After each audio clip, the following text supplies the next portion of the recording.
What up, everybody? Are you ready for the biggest Sunday in sports? DraftKings Sportsbook, an official sports betting partner of Super Bowl 57, has all the Super Bowl action you need. New customers can bet just $5 and get $200 in bonus bets instantly. Plus, all customers can get on the Super Bowl 57 excitement with DraftKings Happy Hour Super Boosts. Check the DraftKings Sportsbook app every day between 5 and 8 Central Time to see what prop bet will be boosted. In this one, guys, I'm riding with Patrick Mahomes and the Chiefs. Even though I'm a Northeast guy, I can't bet with the Eagles because I grew up a Giants fan. So I'm going to see what Mahomes can do. I think he's a winner, and I'm excited he beat Joe Burrow. So I'm going to ride the Chiefs wave a little bit. Download the DraftKings Sportsbook app and use code UPANDIN. New customers can bet $5 on Super Bowl 57 and get $200 in bonus bets instantly. Only at DraftKings Sportsbook with code UPANDIN. Minimum age and eligibility restrictions apply. See show notes.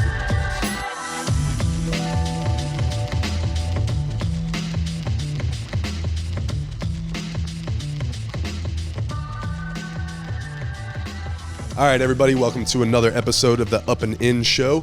I am on the purple couch with a guest and a dog, so that's nice. But Kelly Miglicco, thank you so much for joining us. I appreciate your time. I'm so excited. Yes, and you are the owner of Chic, right? It is Chic. Chic? Yes. I was going to ask you before the episode because I wasn't sure, but this is good. I like that. Chic.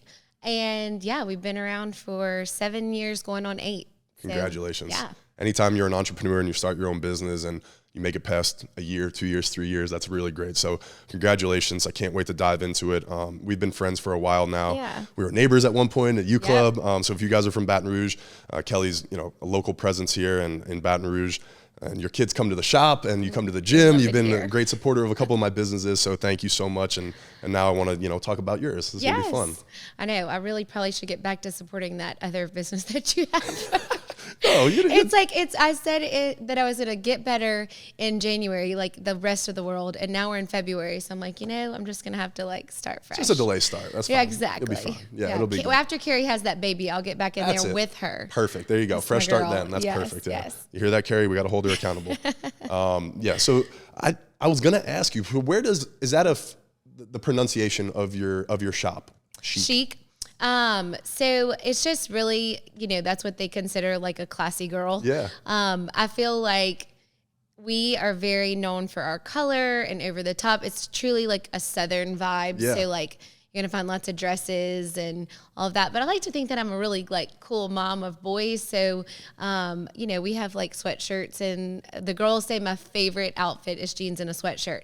Now it's going to have fringe or rhinestones or sequins, but some sort of bedazzle, I have to make sure that whatever I wear on a daily basis is able to chase children and go to ball practice. Yes, you are a rock star mom. You are a boy mom. You come in here and you hold it down for them, and you got a great family. You guys do. Thank you. Yeah. I know we're very blessed. In fact, one of my friends' little boys is always ask Miss Kelly what she's getting her kids for Christmas. I'm like, that's the best compliment you can ever get, that they think that I know what's in. For real, right? That would be, especially from a kid. I know. And if it's a little boy, that's even more. That's pretty impressive, because I feel like little boys don't love their moms or don't think that's cool, or whatever.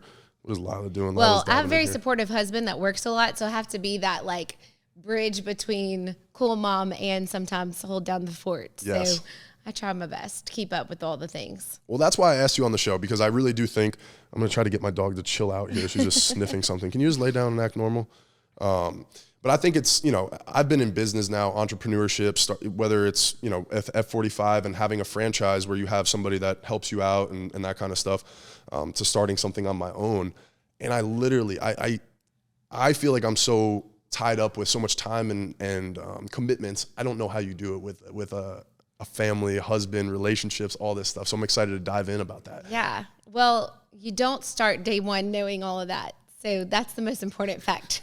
And you always feel like you could pull it all off, right? You're going to be Superwoman. But I think that's the entrepreneurial spirit, is that we were chatting a little before this started. And I think that if you're a person who has that in them, you really do think you can tackle your goals no matter what obstacle you have. But then you start diving into the actual work and you're like, whoa, maybe I should research or learn or create a system or a plan that goes with this. Yeah. I think though that's also what makes good entrepreneurs, because once you take that step into it, you're like, oh, this is a lot different than I thought, right? And so some people quit, or some people decide, it's probably better to just go work for somebody and everything, but other people figure it out. And that's why when I said 7 years, That's pretty impressive, because there's going to be twists and turns and things that eventually fail, right? Or don't go your way. Well, sadly, I feel like I'm like the exact example of that. So the year I opened our business, I was just like amped up. And I think I talked a little bit about the why behind when you like start a business. So my why 7 years ago was Travis and I had like sadly gone through some like super tragic things in our lives. We'd lost a child. We'd almost lost a child. And then my dad got diagnosed with ALS. Oh my gosh. And this was literally like within a few months of me deciding, my dad getting diagnosed, to do the store.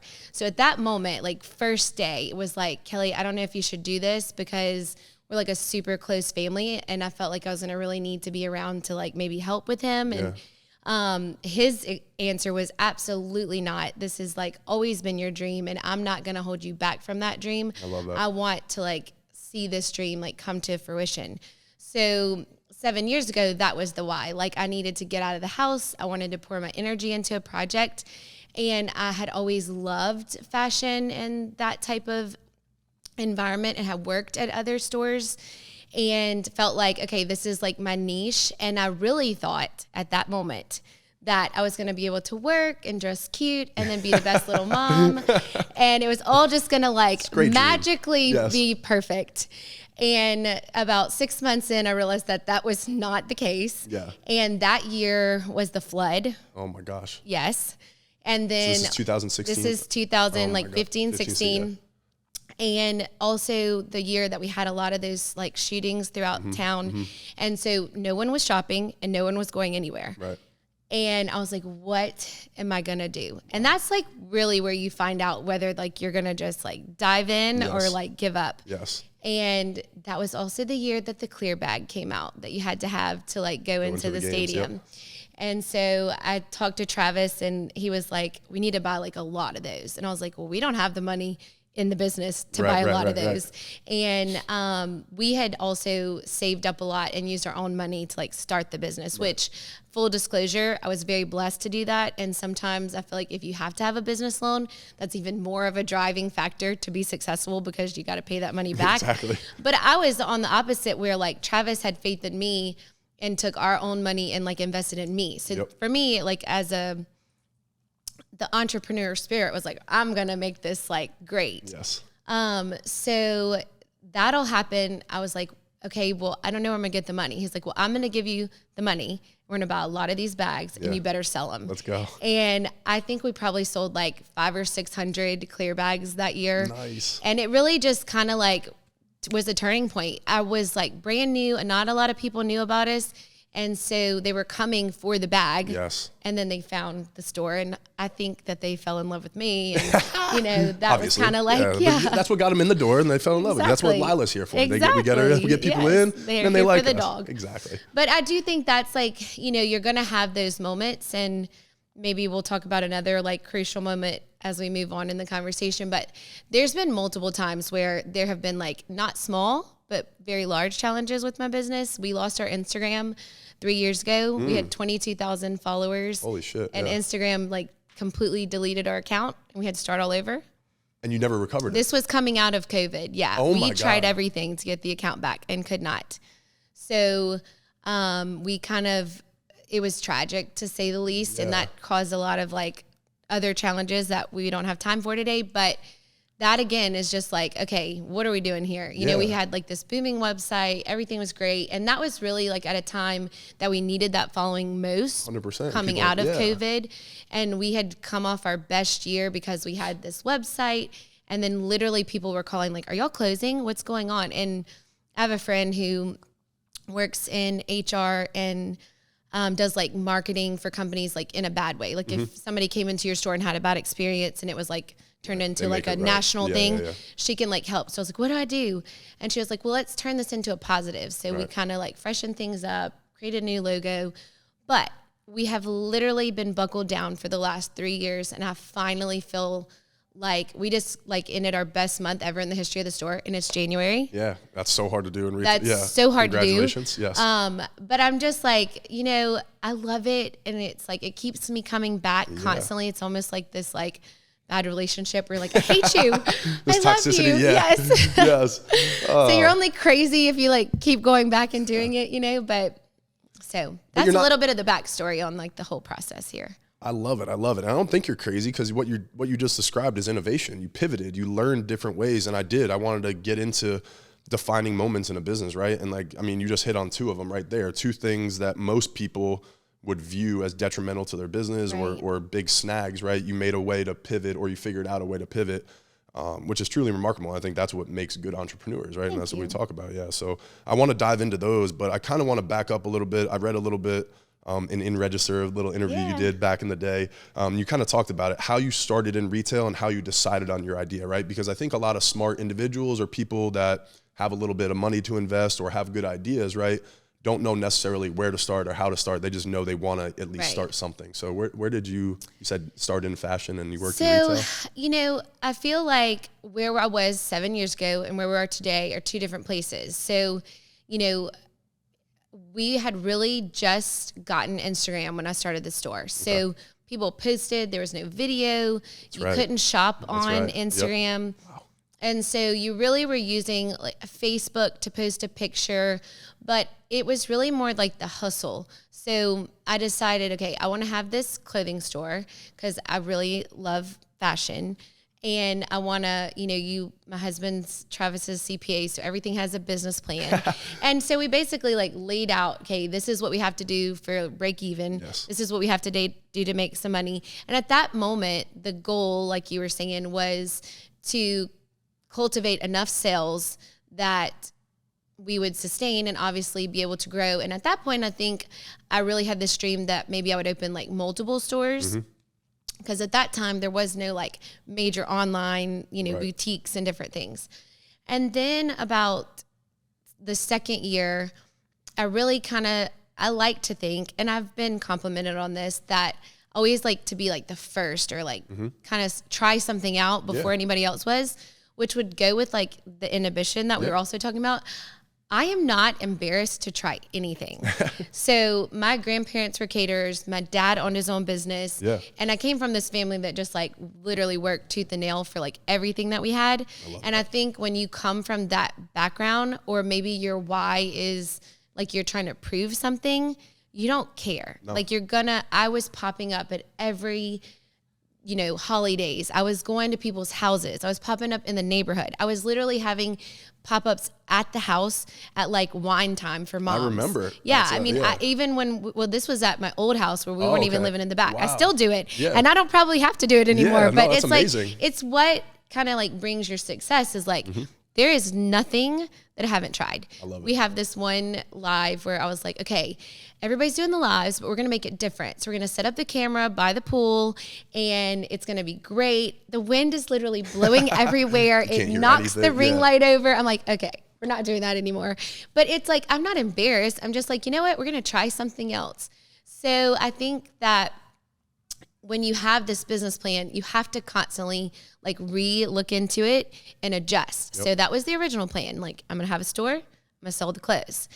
And then I kind of really saw how Instagram was like the up and coming thing. Yep. So I'm like, okay, I need a photographer because we're not just going to be able to like throw these clothes on the floor and take a picture. We're going to need to like put them on and take really good pictures and make people like want to see like, okay, why do I want to go across town to this store?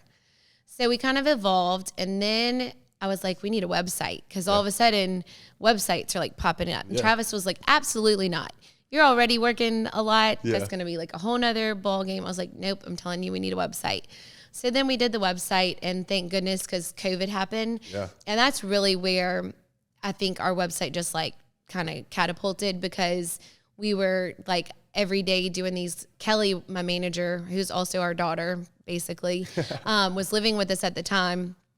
And every day we would do these like quarantine time videos. I love it. Where we would like mix drinks, but then we would sell the clothes. So they were coming because it was 5 o'clock and you're sitting at home with nothing to do. Cool. And they're like, what recipe are they going to make? Yes. And then we would spin it and like sell clothes. So that really like took our website to the next level. So I think you just have to always be looking out for what is next, whether it's, I have this really cool idea for a music studio. You should totally do it. I love it. But it's like you have to look at a need, and then once you see that need, if your business is able to meet the need, then how can I like capitalize on that need? So somebody was like, y'all should do mystery shopping and like drop off bags at people's houses during quarantine and just charge a flat rate for the bag. Yeah. We were driving all over town and people were going nuts because they were like, this is so fun. I don't know what I'm going to get. Yeah. And it's like, you just have to constantly try to think of like, how can I be creative or make this fun, to whatever avenue you're doing, you know? So well, good for you even on that last one, because for mystery things to work, they got to trust you that you're going to curate something good. Like, doesn't matter what, this $25, $50, $100, whatever I spend right on this outfit or fit is going to be good because Kelly picked it, you know, like I trust her shop, all that stuff. So props to you to be able to do that. But everything that I just heard is why I wanted you on this show, and why I think you fit the business model and entrepreneurship so much. Is you've seen opportunity in things, right? And you eliminated the fear of failure to go try things. And that's what I think I try to instill in my employees here and the people around me and the workers and stuff like that is people are going to fail. That's going to happen. Things are going to go wrong. We're going to make mistakes. We're human. But the more that you're fearful of it and you're frozen and you don't actually try is way worse than trying and having feedback, right? 100%. You learn what works and what doesn't work. And sometimes it's going to be a home run and you're like, damn, I'm happy I did that. Other times, like you said, you're going to be like, the wind's blowing, this doesn't work. We figured out that this is not the way to do it. So when we go live, we're not doing it here. And that's all feedback. It's another feather in the cap, right? So I appreciate hearing you say that as a business owner. And obviously that's your guys' culture too, like where people probably feel free to be creative and know that, you know, the owner or the boss, their boss is not going to like jump down their throat if they make a mistake or whatever. Well, I like, you know, obviously running a business. I actually had this recently. I mean, you know me well enough to know I love people. I'm like a very outgoing person, but when you have a business, it is your business. And I have worked so hard, blood, sweat, and tears, literally, to have it and to be where we are today. Yeah. So when you are working for me, while I'll grant you like the freedom and the guidance, that's actually been like something I've really had to work at, is because I love young girls. I want to like inspire young girls. I want to help them follow their dreams, but I also have had to learn, and it's like so hard to like set the parameters of friendship and like boss. Oh yeah. And that's so hard. And I like love their culture, and they're having fun, and they're young, and they're like doing all these things, and they have dreams and visions too. And I always tell them like, I will help you reach whatever goal it is, as long as like when you're here and you're working for me, that you're giving me that same attention and detail that I need from you. And I think 90% of them would say that's the case. I've had a few where, you know, but that's hard. And you've probably experienced that with what you're doing. And then what you just said about failure, I think is probably the best advice that I could give someone. Every day, and you probably have this here, the internet doesn't work. The phone's out. Yeah. The card reader won't swipe. Something's happening. Where's the price tag? Yep. Why didn't y'all tag this? Yeah. What is, every day there's going to be like roadblocks.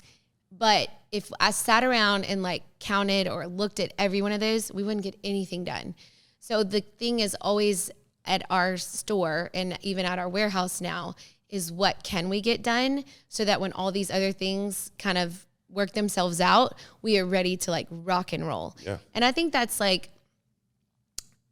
you know, building this culture that you aren't bogged down in the problems. Yeah.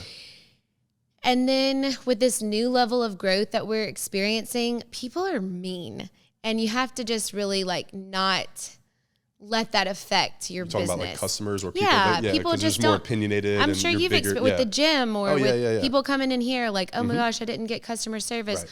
Well, yeah, because you were like helping a little boy who was looking for this certain card, and it was birthday, and you didn't intentionally not talk to the customer. Right. You were just like helping someone else. Or, you know, we get a lot of messages, and, you know, we'll have people say, are you ignoring us? Well, no, we're not ignoring you. We actually like unread it so that our social media girl would not forget, you know? Yeah. So I think that if you think about those people, you will fail because you're like, Sandra doesn't like me, or Karen is like, you know,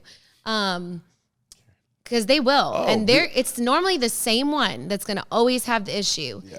And I'm a very empathetic person. I don't like for people to have any discomfort, But as a business owner, I have to turn that off and say, you know what? I know that we give good customer service. I know that our product is great. And that person would have found something wrong no matter where they shopped. So we're not going to worry about that. You know? That's what I've learned is like people are going to complain. They're going to look for things wrong, right? That's going to happen in every business, no matter how good you are. So and you see it too with athletes and entertainers and celebrities, right? Like they could be doing great things, but there's always it's human nature. There's certain people that are just going to be negative and want to shoot you down, even if you're doing something positive, or they're going to find something that they just want to be miserable about, unfortunately. So 1,000%. Yeah. That's and with growth, that's the biggest thing, right? There's going to be more of those. So if you care about them, and if you are an empathetic person or you care about those things, it's going to affect you. But you got to figure out ways, I guess, to just not let it overcome it. And I think on the flip side of that, I also believe in fixing a mistake and going above and beyond, because it's going to come back like 100-fold. Yep. So the customer who had, of all the people, she didn't get the right order. And then the next time she ordered, there was a mistake. I'm like, how can it happen to like the same person twice? Yeah. Well, so you go above and beyond, and we send her a free pair of earrings and here's a discount code. And, you go above and beyond. The ones that you fix the mistake better are the ones that are going to go out and say, this was the best service ever. Yep. The ones that have the great service, they're going to think that's great. But the ones that like genuinely remember that experience, and I think that goes with anything. I mean, I've had to wait in a doctor's office for too long, or I've had to, have lots of challenges that might have come with any kind of thing. My cake wasn't the right flavor or whatever. You remember that, but you also remember how that person made you feel and how they fixed the problem. Yes. And and it's like, a negative thing can be, you can let it be a negative thing, or it can be an opportunity. And that's, again, I feel like it ties back to that. You're like, okay, cool. This happened. Something bad happened. That's inevitable. Now we have two ways to look at it. Do we dwell in this and like, do I just punish my employee or punish myself or whoever, right? Or do we create an opportunity to, like you just said, create a lifelong customer, and maybe they tell somebody else and we get another customer out of it, Right. So that to me is that customer service and makes the difference of probably why your boutique stands out, amongst other places and things like that. Right. So I hope so. Yeah, absolutely. So talk to me a little bit about this work-life balance, because that's the biggest thing that I want to talk about. You kind of dipped into it too, of where your employees cross over as friends, they become family because they've been working there for so long, they know your children, that kind of stuff. Maybe, I don't know, because I don't have children, but I do know that I care about my employees. I've become friends with them over the years. You see them all day, every day. You have a lot of commonality. So all of that, how have you balanced that? What's worked for you? What hasn't worked for you? It's a constant work in progress. And I was telling you before, we actually launched this like collaboration with a friend last week, and it says you can do hard things. So I felt like with the loss of the Instagram, I was doing really good up until that point because I had a great team. We had all these things in place. COVID kind of shifted everyone's business, obviously, where I feel like you did have to learn to work in a different way. So process that you had before, somebody said you were playing football before COVID, and then when you come out of COVID, you're playing baseball. It's literally a different ball game. Yeah, 100%. And so I felt like coming out of COVID and then our Instagram crashed, I didn't have the best work-life balance. So, Gotcha. Travis is an angel and has what I call the puts the food on the table job, even though I like to think that I do a lot of that now too. And we have 3 kids. I like to think a lot of friends.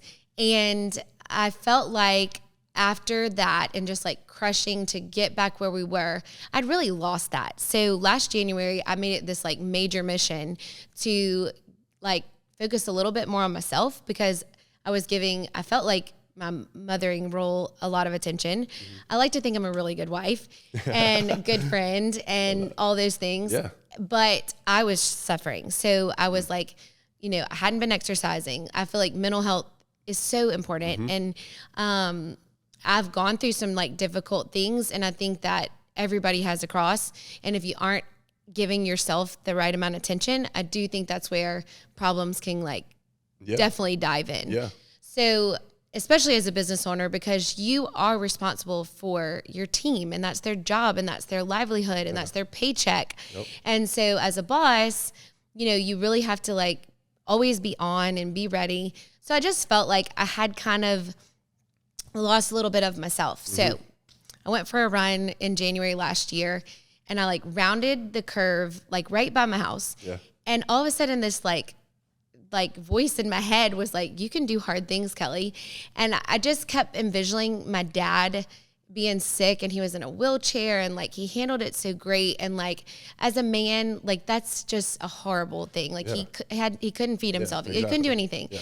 And so I just had this vision of like, if he could do that and like have humility and still like live this life that while he was here up until the last moments had purpose and was like this positive influence, I could freaking run, raise kids, and like get my life together. Yeah. So I just had that vision, and it was like, but that meant that I had to really get some things in order. So I maybe had to stay up a little later at night and like get all the kids' bags packed. I had to maybe find help because I had built this really awesome business, and instead of thinking I could do everything myself, I needed to maybe have a housekeeper help me out like a little bit more, or I needed to have a high school student go tackle my grocery list. So it isn't necessarily like hard work. It's just like the hard things comes when you have to step back and say, these are the areas that I have to admit I'm maybe not doing so great in, which I think as a personality trait of somebody who wants to have success, we do think like, oh, I can do that. Do everything. Yeah. But it's also like if there were 10 of me, like, and there's not. Right. And that's hard to like admit. Yes. So the hard part is just like, you do have to put in a lot of effort. And I think that by putting in that effort, I was able to find that time to like go for the run. And sometimes it meant it was at 7:00 at night when Travis had gotten home, but I needed that 30 minutes of endorphins. And I literally think I could run for president after I go for a good run. It's still on my bucket list, you know. I think I would be a great president. 100%. And then I think that it's like, or, you know, I really needed that time to like be with my girlfriends and have those moments of just like talking about your relationship, talking about how you're raising your kids, you know, all those different things. So how do I accomplish lunch? Well, then that means I have to crank out whatever I'm doing Monday through Thursday so that I can take off at noon on Friday and go have lunch with my friends. I also think that as a parent, you know, we are like a super faithful family, and Travis and I try to do a really good job of like having, you know, whatever faith you are, I think you need just quiet time and like reflection. And for us, that's like prayer and reading our devotions and stuff. And it's a very important part of my day. It's a time when we can like sit and have that. But I was waking up and like checking email, checking my bank accounts, and like working from 6:30 in the morning until late at night, and I wasn't getting that time. And so I kind of made it a point that at night, he and I would like eat dinner with the kids, have that time with them. And it's crazy what just small adjustments can do for you mentally. Yes. And so it's not easy, and it didn't happen overnight. So I just have to repeat that. It didn't happen overnight. No. I feel like you're probably still perfecting it's every it, right? day. Like every day it's like this shift, and it's gonna happen because, like I just told you, I got this balance. I've been working all year to get there, and like January to January, that was truly the mission. Like create these systems. When I started, I had me and at most 3 girls. We have 12 girls now. Oh my God. We have a warehouse. We have the store. I probably really need more than 12 girls. Yeah. So I'm staying up late at night writing handbooks. Like, you literally take the trash bag out of the trash can, tie it in a knot. You don't sit it by the door. You walk it, literally step-by-step instruction, because you think some of this is easy, but you do have to write it down. You know, so it's like, but I wrote it. I have to write it. I had to think, like, does this make sense? How does this sound? And so I stayed up and did that. Travis, I think it's like so hot to him, but like I do not like math or numbers or any of that kind of stuff. He's a CPA. Oh, right? Heavens. If I make that man a spreadsheet, watch out. So I like literally have created like Excel spreadsheets that have, you know, like this, my buying, like how I do my buying. What did I do? I'm taking online classes. We're doing Google ads, which is like huge right now, you know, like all that back end type stuff. Well, I hired a company to do it for me, and I just didn't feel like they were like knew the brand. So I'm like, we're going to learn how to do this. So am I going to do it long term? No, but I want to know, like, I want to know what the janitor does, and I want to know what the boss does, which is me. And so every little step I have to go back and say, well, how would this person do this job when I'm able to afford somebody to just do that job? Whereas right now I'm doing a few of those jobs. And then the next time I can afford to hire somebody, well, what does their job look like? Because I've actually done that job.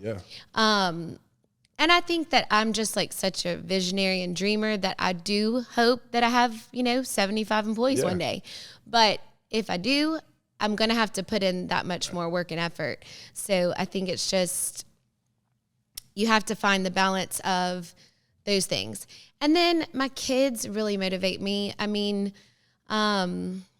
you've met the boys. What are their ages again? So Trip is 9, Cooper's 8, and Camille is 5. She'll be 5 in June, going on 21. Yeah. She's the rock star when she comes in. She really is the rock star. She plays with Lila, gives her toys and everything. Let me tell you, nice. I don't know what a man will do with a girl who has had like 3 men doting on her all day, every day. That's going to be tough. That's gonna be, I hate to be that man. It's going to be tough. Bad. Not only, and she got 2 older brothers to go through, then the dad too. Like when the dating comes, it's going to be, there's going to be. And she is like, so I have to say, backing up a little bit, with the stuff that like we had gone through, everybody has gone through something. And so I do podcasts to talk about my business, but I also do podcasts to talk about grief and like suffering. Really? And one of the things I always tell people, and this could go business or life, the hardest thing you've ever gone through is the hardest thing you've ever gone through. So you can't diminish that. So you have to acknowledge it. You have to process it. You have to go through all the grief phases. Because if you don't, the next hard thing that comes along, you're going to pull back up that other hard thing that you didn't deal with. And I think that goes in like life and business. But for us, we were blessed. And that's the only way you can kind of like move forward in life is like to take whatever really horrible thing you've gone through and consider it a blessing.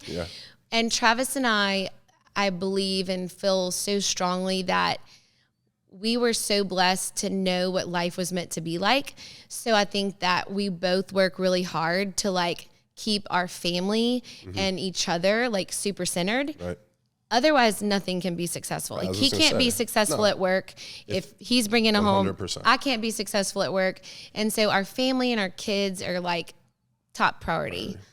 And they really like motivate us.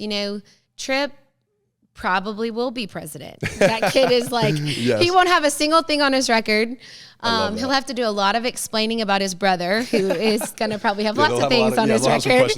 And then Camille is like my new why. So I just think that it is hard to be a mom, to be a wife, and run a business, and be at all the activities and like balance all the things. It is. It's not easy. And like, I think there's a lot of like pressure from society. Like I've done it both. I stayed home when they were little and I felt very like unfulfilled and like I wasn't providing and that I was their sole responsibility to like teach them things. And then I started working and it was like a different guilt. So if you're a woman out there listening, it doesn't matter whether you stay home or you work, you're going to have some guilt. But balance, though. It is about balance. And I think it's just like, I want to teach Camille that. My mom always worked. She had multiple jobs. I remember every homecoming dress I bought was because she had an extra job. That's cool. And so I just want Camille to see that she can have it all. She just has to like work really hard and not be scared to try things. I love that. And I think hearing you talk, and we talked about it, right? You started a business in a certain reason for a why, but as life changes, right? These are the reasons that you do it. And that the kids are watching every move that you do and all of your habits, your characteristics, all that. So that's why I love that you say faith is first and foremost, or at least is a main priority for you guys and your family and a glue, right? Because not only does it help balance you guys mentally and all the things that it does beneficially there and connect you guys, but also the kids see that and it instills values in them that they can then go build on for their lives too. Well, and you said this earlier, and I think that I think it's just important to like acknowledge that you're going to fail. Yeah. Like, I actually want my kids to fail. 100%. I think that we do live in a society that like everybody gets a trophy. Everybody, you know, like I hate to say that, but it's so true. I think that was one of the worst things. Like when there was that eighth, I hate interjecting, but the eighth place trophy thing, I think hurt a lot of people because as those kids grew up, there was entitlement that came with that, right? Huge. Like, what are you talking about? I showed up at work. I deserve to get paid. And like, no, you have to work. You actually have to do something. You can't just show up and check a box and get paid. Or miss practice and think you're going to play. And think you're going to play, right? There's responsibilities, there's accountability and stuff like that. So there's a reason that the top 3 get trophies, right? It's like they worked harder. They were better. They did, you know, they separated themselves from the pack. And I think that that's important. And I think that a lot of parents are seeing that nowadays and as kids grow up, and the depression, hard. the anxiety, and you know, I had the very opposite of what my kids have. Yeah. You know, my parents like worked 2 and 3 jobs. Yeah. I saw the suffer. I was a part of the suffer. You know, my brother and I were like helping in those businesses. And I mean, you know our house. Like, I didn't grow up like that. Our kids don't know. And it's like, we had a conversation a few weeks ago about how do you like put your emotion in what you have in your mind into your kids? You can't. Right. They only know what they know. Right. But you've probably seen it a little bit when we come in here. No, we're not spending that today. Correct. No, you can't have all 4 packs. Correct. Pick 1 pack, you know. So you do it in a way that is like adjustable to the life that we have given them. Because like you always want better for your kids or more for your kids. Yeah. But I also think in parenting, as a spouse, as a business owner, you have to lead by example. So if every day I'm buying a new pair of shoes. Exactly, right? They're going to think that they should get a new pair of shoes. Travis comes home with a new car every week or something, or a new, like, right? They're going to be like, oh, okay, that's it. We'll just buy, like, it's a, you see So it, we try to do, you know, little things that teach them. And then, I mean, in the summer, they have to come with me. And I'm like, boys, y'all are going to break down these boxes and put all the stuff in the trash. You're going to come out there. I mean, all joking aside, when they get old enough, I'm like, y'all are going to fill orders at the warehouse. Yeah. And, you know, like Camille, you know, I think we talked about Kelley a little bit. So Kelley started working for me when she was 18. She's been a part of our life. I won't go into the details, but she's basically our adopted daughter. Travis walked her down the aisle at her wedding. That's amazing. I love that. Recently. But she's the rare bird of that, like, I guess, generation. Yeah. But her thing that she's always said is she didn't have an option. Like, there was no backup plan. Yeah. And I think that when kids have this, like, backup plan, or they're like, oh, my parents are going to pay for that. Exactly. There is no drive. No. So I think we do them a disservice. But Camille will have to work on Saturdays. She'll have to miss LSU games, just like every one of my other girls. I mean, I had to miss games. You have to make sacrifices. Exactly. And I think that, you know, same thing with the business. When I was in the beginning, I was missing out on a lot of stuff socially because I was like crushing it and trying to do all these different things, or I wasn't crushing it. And I'm like, okay, I've got to work and make some money so that I can crush it later. Yes. And then now, you know, I'm having immense success, but if I don't work, I'm going to lose the success because I don't have X, Y, and Z in place, you know, and if we get these orders and we can't fill them or they're late, then people aren't going to come back and shop. So I think that we call it peaks and valleys in retail. You got to like stand on that mountaintop and cheer with all get out because you headed right back down 100%. And then you got to come right back up. So I think that's just, you know, I think my dad always said, if you want to have faith in the Lord, open a business, because you'll have to like instantly be like, okay, I need just this amount of money to pay the bills this month. And I promise next month I'm going to do it better. I think that's life though too. Like as I transition out of baseball and I start seeing, like, it's just, that's the way life is. We were just talking about it in here earlier today. It's like, you think you're getting ahead a little bit, and then it's like somebody calls and it's like, oh yeah, your insurance is due. Like, it's been you're like, oh my gosh, I thought I was good. You know, same thing with business, right? It's like, and it just ebbs and flows. And that's what I always say too. And in retail, and you know, this is what I want to actually talk about next, is you're always buying something in order to make money, you got to buy something, right? So there's always ups and downs. Sometimes you're going to sit on that product. Sometimes it's going to fly off your shelves and you got to buy it. So there's always ups and downs. And that's the thing that to me is like, how can you stay in that middle ground? So as you've grown and stuff, and you know, you've talked about going from where you guys are at to 15 or 12, 15 employees now or something, and having warehouses, how have you stayed in that middle ground and navigated those peaks and valleys? So if I'm honest, that was a failure. So I think in the beginning, I kept like discounting myself. So people would come in, they would like want to shop, and I was so desperate to make the sale. I'm like, okay, you can have that for 20% off. Oh God, I do that shit too much. And then you want to be nice to people too, you're right? you're like, okay. Or if I could tell they were like hemming and hawing over it, I would be like, well, if you get them both, or I would run a sale, or I would, and it's like, Kelly, no, they're not going down to the street down the way that's really expensive, and they're not giving them a discount, and they're triple what you're charging. Yeah. They're not giving a discount. So in the beginning I did. And so that would be a big advice to somebody that's brand new.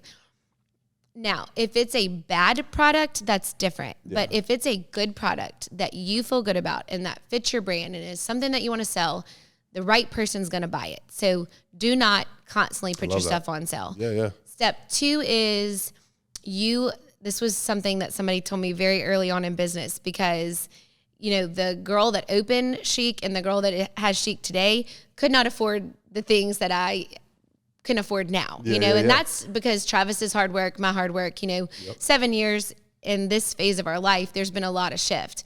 So you are not your customer. So that would be the second important thing I want to say. You are not your customer. Yeah. So what I would think somebody would want to buy or would be willing to pay is not actually true, because I could not afford some of the things that I sold when I first opened that store, but it's obviously what I wanted to sell and the brand that I was trying to create.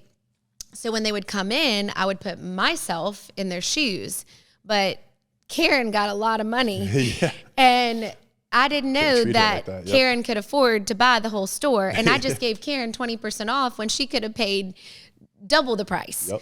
So don't sell yourself short.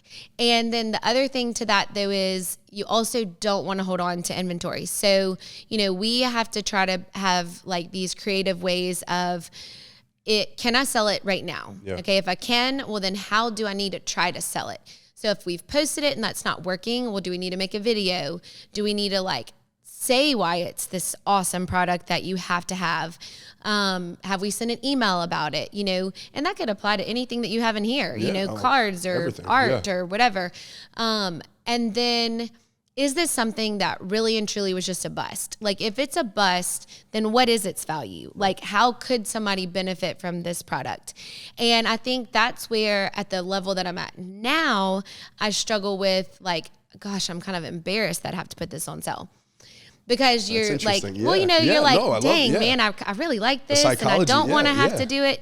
But cash over flash. Yeah, I love that. That's I listen to this podcast and that the lady says that over and over and over and over.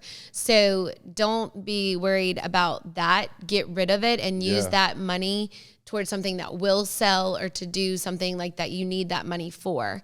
We just had this massive warehouse sale on Friday. And it always breaks my heart when we do those things, because there's pieces in there that I'm like, I love this. This is great. Why did this not sell? Yep. And then Kelly and I joke, this dress I have on is a dress that didn't sell. And every time I wear it, I love your dress. I love it. I'm like, what the heck? Y'all didn't buy the dress when I had the dress. But so you got to let that collecting, go. All that. I have sentimental value for these things, but what sorry to interrupt you. No, that's great, yeah. I tell people at the shop, one of the things that we've been implementing the last 3-4 months is it's worth $0 back there in inventory. It might be a cool idea, but it's worth $0 to you, which is sitting on the shelf. Yeah. Might as well sell it, even if it's a loss right now. And like you said, use the cash to maybe then go, you've learned now, right? You're 3 months smarter, you're 6 months smarter, you're a year smarter. So now we know what sells in here. So we can take that 2,000 that was a loss back there, try to get 1,000 for it.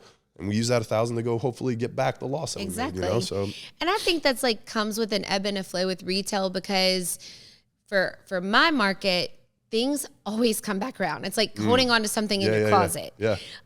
So you have to wait 20 years for it to come back. Oh God, it's let me dust off this box and pull the product out. But it's more of that. Again, I like to think that I'm always on the front end. So Kelly and I will laugh because we'll order, all of this jean that I'm like, I love this. This is so great.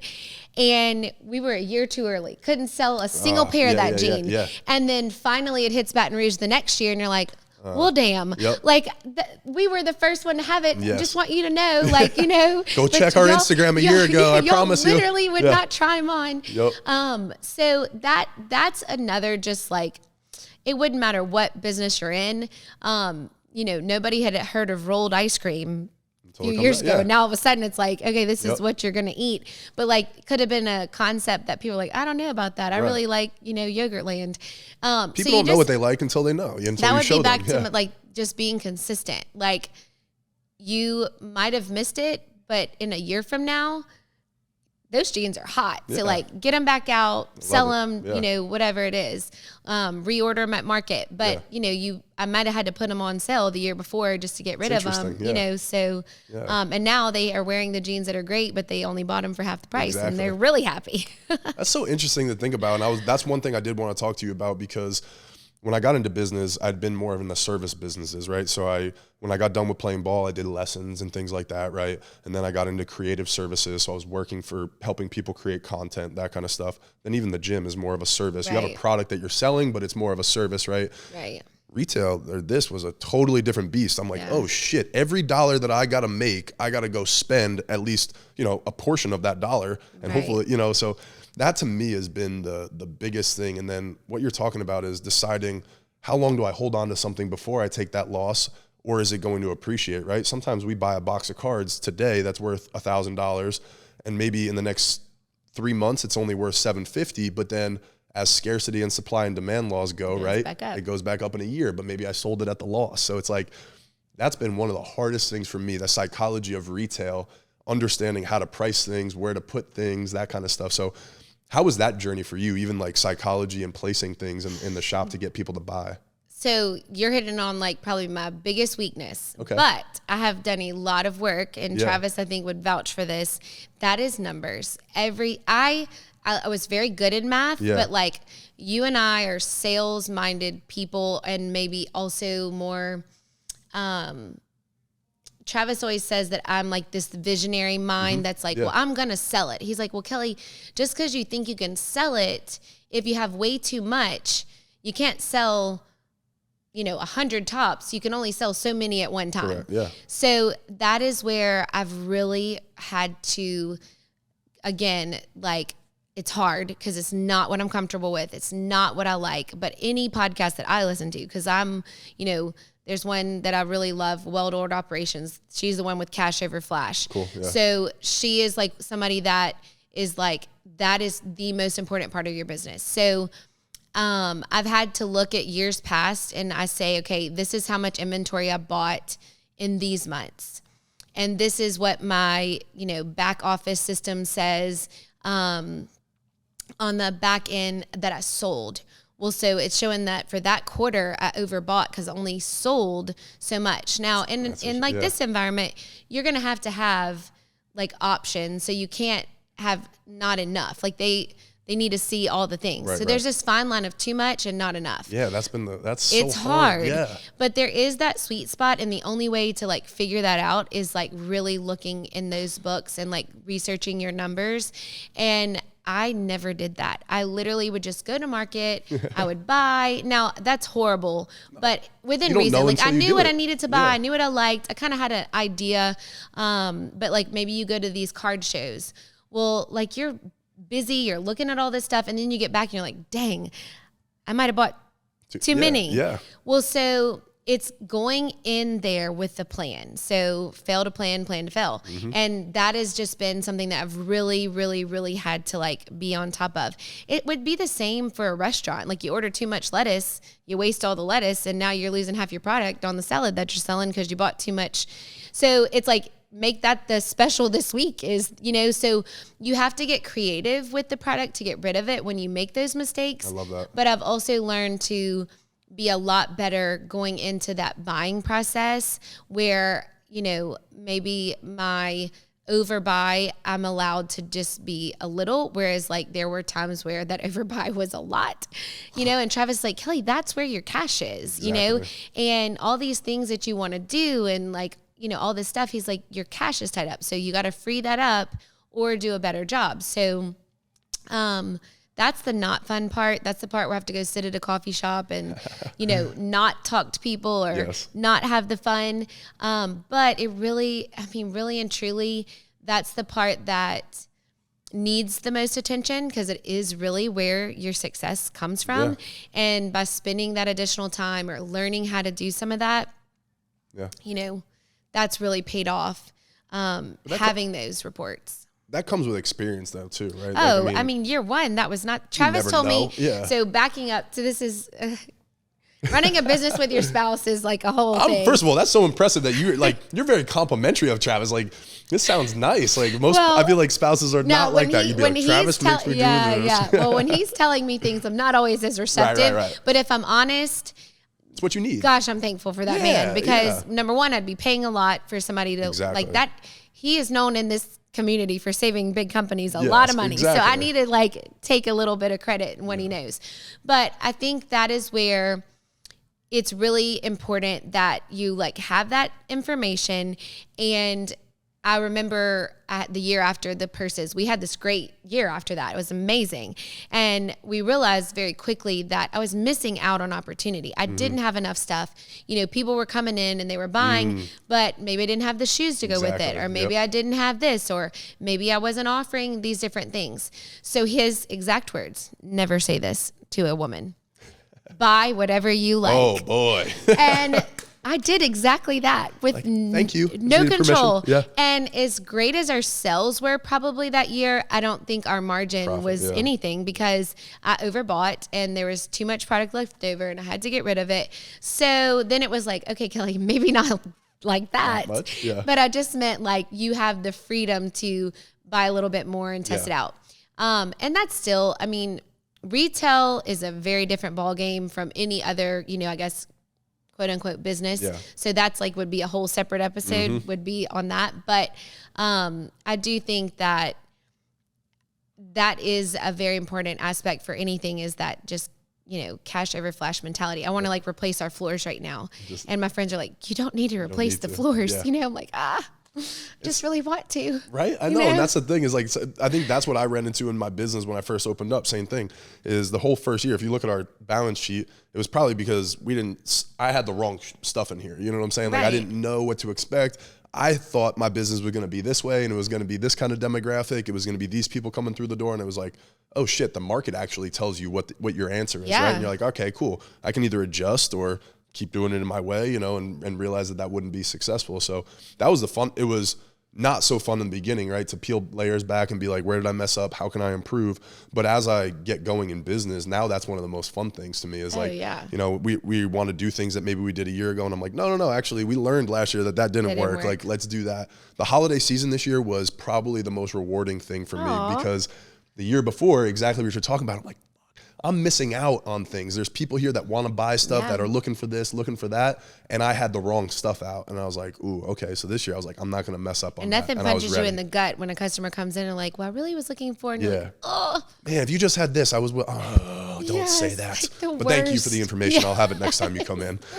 So, but it was great. It was really rewarding. The year before, wasn't great or didn't meet our standards. But this year we blew it out the water. What year are you here? So we moved in July 2021. Oh gosh. So so Christmas 2022 was a full year and a half. Christmas 2021 was 6 months into the business, still figuring stuff out, ironing. Well, you really I feel like you capitalized on a few markets just from what I can see. You've got this loyal card holder person that's probably an adult, but I'm telling you, this whole kid concept, if you can do anything that involves what children want. Us mamas, we're going to pay whatever it takes to make our baby happy, And that to me is the most rewarding, honestly. And we talk about having the customer experience. We go over our core values with our company and stuff like that. And one of the things is experience, an unforgettable experience, something different that was, in the collectibles world and that kind of stuff. So that's the rewarding part. I always kind of knew we would have the older collectors that have money to spend and things like that. Right. I knew we'd make some money that way. But I wanted the foot traffic and the volume to come from kids. And that's been the best part, is being able to meet young kids and be able to teach them about supply and demand, money, business, that kind of stuff, with stuff that they actually like. Right. It's been super fun for me. Yeah. So. Well, and I think that, the biggest thing that I have learned in all of this conversation is you have to be passionate about what you're doing, or you really won't be successful. Because there were times where I saw other companies selling a product or something, and I was like, dang, I should like try that. But it wasn't something that I really loved. I was just so concerned about the sell. And so that was coming off, and like kind of like what you're saying, like you really wanted to sell that, but it maybe wasn't what was working. You know, you have to sell probably,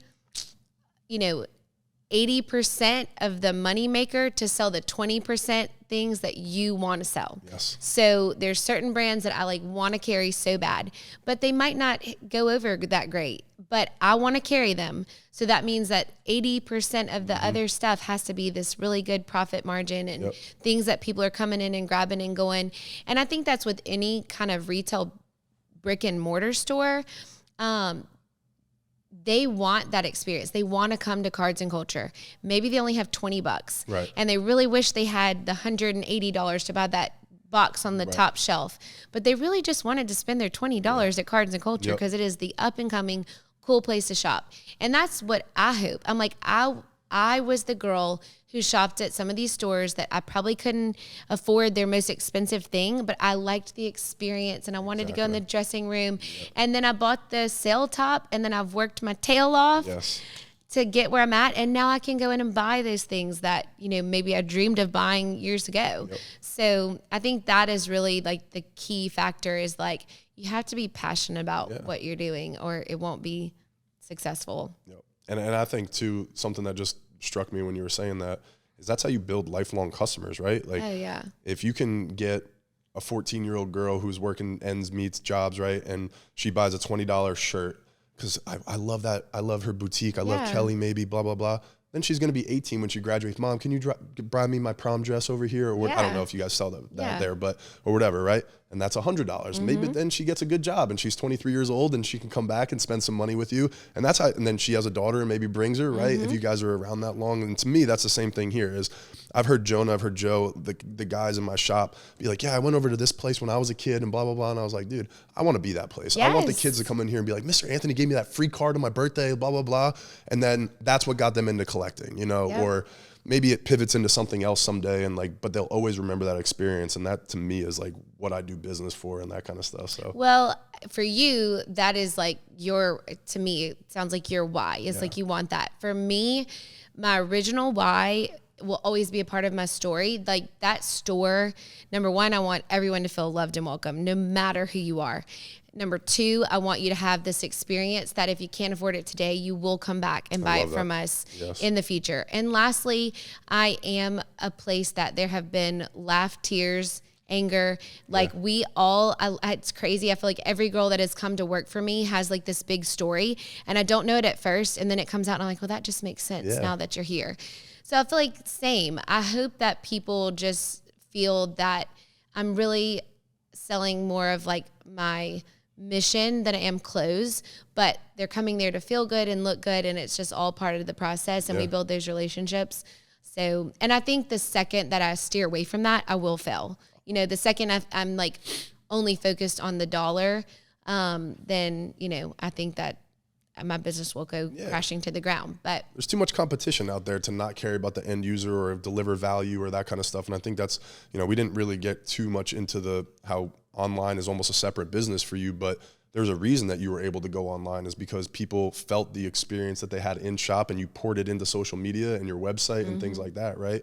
And it allowed you to open up another avenue of business. Yeah. I feel like they trust that I'm going to not mislead them by showing them this product. It's a good product. I love it. We just added video on our website. Whoa. And I kind of love it because it's like they can tap and it's literally like me.